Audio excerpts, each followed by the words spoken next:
WICR. Alright folks, welcome back for our second segment of the day of The Rock is On. I'm your host, The Rock, and we're still going to be talking about basketball and this dysfunctional organization in the New York Knicks. And I'm telling you, I gotta tell you, this organization, the Knicks, have just been flat out abysmal. Abysmal. Honestly, the Knicks used to be one of the most prestige franchises in the NBA. They were up there with the Lakers, the Celtics.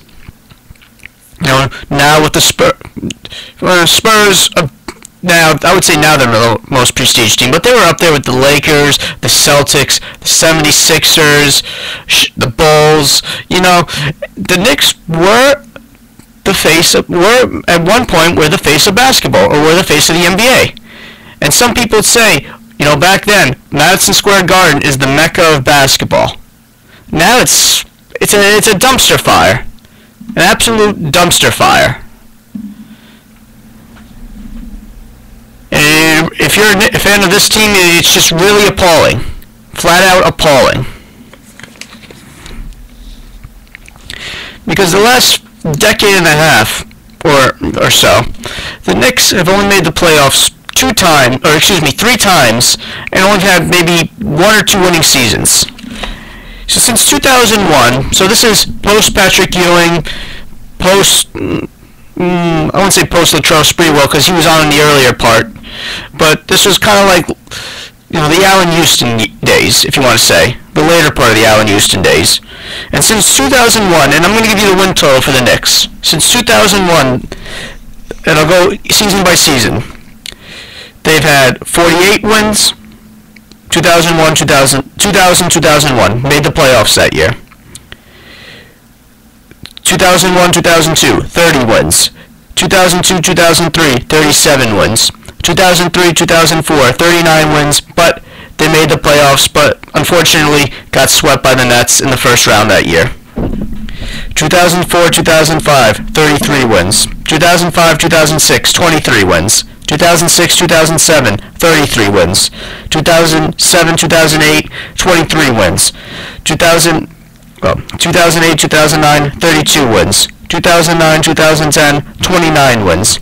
2010, 2011, 42 wins, made the playoffs, but got swept by the Celtics. Then in the strike-shortened season, in the 2011-2012 campaign, had 36 wins and 30 losses. So, okay, that's a plus. Now, 2012, 2013, which is probably the best season they've had in the last decade and a half, that's when they won 54 games, won the division, Atlantic Division, and with a second seed, they made it to the semifinals. And if Tyson Chandler didn't get hurt in the playoffs, they probably could have went to the conference finals, and we would have had a Miami Heat in a New York Knicks Eastern Conference Finals matchup, and that would have been a blast from the past. And who knows how that could have played out. And the Knicks could have been in the finals that year, believe it or not.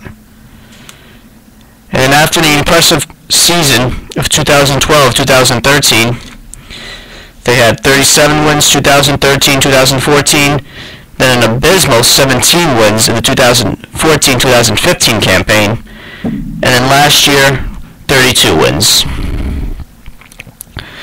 So you know what? There you have it, folks. The Knicks, they're a train wreck. An absolute train wreck. You know, in the last decade and a half, James Dolan took the team from its peak. The team was at its peak because you remember in the 90s, they were always making the playoffs. They were always getting to at least the second round, winning 50-plus games every year, and they were always in a contention. They were always contending for a title. They were always labeled a championship team. And those teams, you know what, even though they may not have always won all the time, they weren't going to go down without a fight. Because then if you look in the past decade and a half, folks, the Knicks have had just absolutely flat-out terrible players, abysmal abysmal players. Players who are just garbage.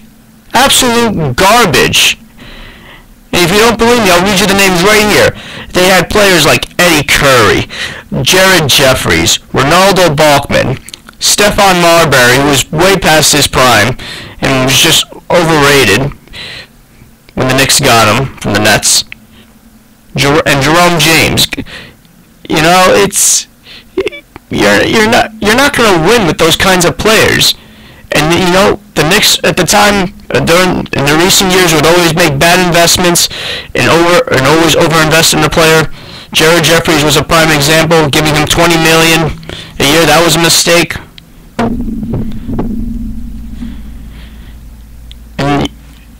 And with the it's a train wreck. And with the Charles Oakley incident, it just seems like it's just the cherry on top compared to what the Knicks have done both on the court and off the court. You know, Isaiah Thomas making bad decisions, being a terrible head coach, terrible executive, and then his whole sexual harassment thing in the Garden. And yet, you had women working for MSG complaining that, you know, he had a problem with sexual harassment, and yet James Dolan still kept him around the organization. Unreal.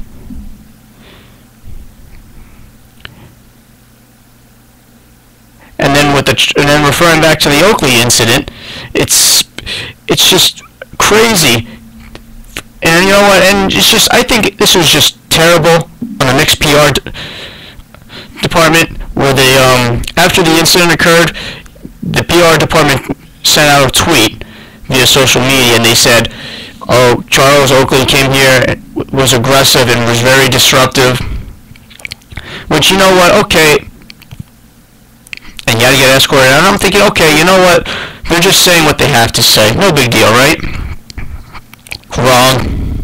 At the end of the segment, or at the end of the tweet, they said, "Oh, we hope he gets help soon. He has a major problem. We hope he gets help soon." Like, what? Charles Oakley has a problem? With what? Alcohol? Anger issues? Like all of a sudden, like the Knicks PR department is they're doctors. They know what the problem is, and they're trying to figure out a way. And honestly, they got so much. The Knicks PR department got so much grief from that tweet, or from that end point of the tweet. Honestly, like, how the hell do you know a guy has a problem? How do you know? You don't know him personally. Yeah, he played for the organization, but you don't know him personally. You're not always around him. So how do you know Charles Oakley has some sort of issue or some sort of problem that he's dealing with? How do you know?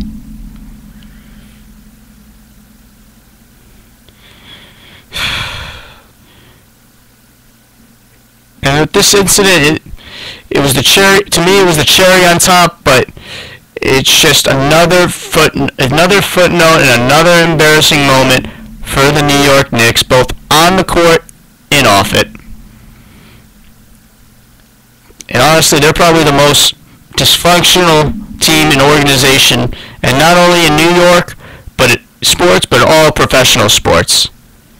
And plus, at this moment, they're hands down the worst organization and the worst run team in New York. Worse than the Jets, worse than the Mets, worse than the Islanders. They top it off. And granted, the Jets and Mets had some moments of success. The Wilpons are getting better. Woody Johnson's somewhat getting better. But honestly, James Dolan and the Knicks are the worst. And then not to mention when James Dolan goes on Michael Kay show on Friday and then banning Charles Oakley and saying that he has a problem. What? Honestly, it's a complete and utter mess. And if you're a Knicks fan, or if you're a fan of this basketball team, your only hope is that James Dolan sells the team and you get a new owner that brings in basketball guys and gets rid of Phil Jackson, between him and Carmelo, is just a complete, soap opera, so to speak. And then you had the Derrick Rose incident. It's like, can the Knicks just go through 1 year or one season without having a distraction off the court? When was the last time that happened? Honestly. Even that one successful season they had when they won 54 games, you had shenanigans with Shumpert and Mon Shumpert and J.R. Smith. Come on. 1 year. Honestly, it's just a complete train wreck, folks. And you can only hope at this point. And that concludes this segment.